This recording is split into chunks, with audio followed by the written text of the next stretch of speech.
It's crazy to think that 5 years ago, my wife was on Say Yes to the Dress.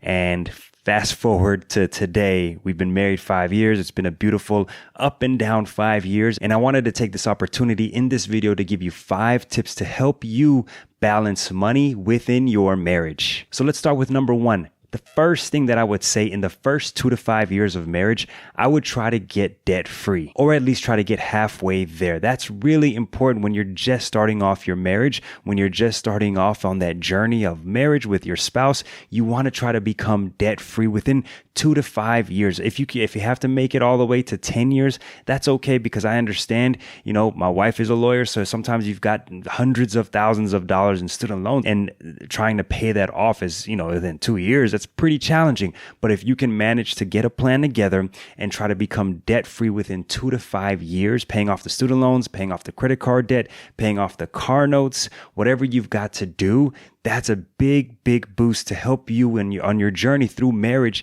and just get off on the right track. Number 2, get on the same page with your spouse financially. And this means that budgets are going to have to be mandatory. No ifs, ands, or buts. You've got to budget. You both have to be aware of the budget. Even if one person is mostly doing the updating and tracking, that's my job, and the other person is just kind of checking in and seeing how things are going, that's okay. Both of you don't have to be involved in the day-to-day updates of the budget, but one of you really needs to be on it, really needs to be updating that daily budget, making sure that what you're spending and what you're earning is all being accounted for on that budget. The third marriage and money tip is to have one main checking account. I cannot tell you how much easier this has made our lives, just having one main checking account. And I'm not here to tell you that you can't have separate accounts. It's okay to have separate accounts, but as long as everything is funneling into that main checking account, and then that main checking account is going to support a separate checking account for one spouse and the other spouse. You want to be able to have everything funnel through that main checking account. Personally, that just works for us because that makes things so much easier. It simplifies how we're budgeting. It connects with our budget, so that way we have one budget that's tracking everything going into that main checking account, and then also that's going to funnel out. And if you have a his or her account, if you just have a spouse account, another spouse account to spend, on buffer items, on personal items, well, you would track that still in your budget. So you see how things are connecting.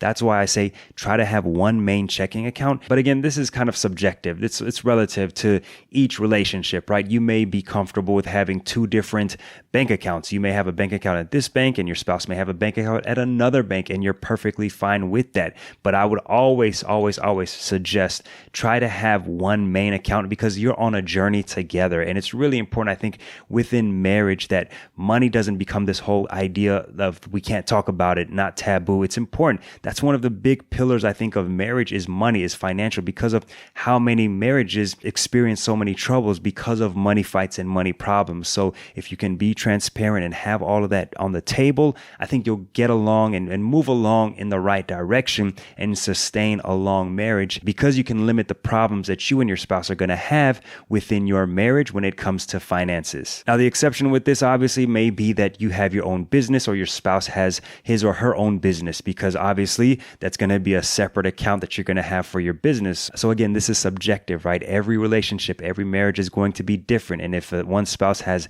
his or her own business, well, there's going to be a need for a different account. Number 4, your first few years, you're trying to learn how to balance being responsible with money and also enjoying the money that you're making. So what I would say is spend without jeopardizing the future. My wife and I enjoy traveling. We love going to places. We've been to Lisbon, Portugal. We've been to Tokyo, Japan. We've gone to Cancun in Mexico. We've been to so many places around the world that is just part of who we are. It's the thing that we both enjoy, traveling. So enjoy traveling, enjoy whatever it is that you do, but you don't want to jeopardize the future. You don't want to spend the money that you have right now that you know that you need to invest and build wealth for the future, or you know that you need to pay down debt. But I will say, along your journey to financial independence, don't forget to enjoy a little bit of that hard-earned money, especially when you're trying to get out of debt, because it can be stressful, it can be cumbersome, it can be difficult, and you may feel like, why am I still doing this? I'm not really having fun. I'm not really enjoying this process of getting out of debt. We understand. I understand completely.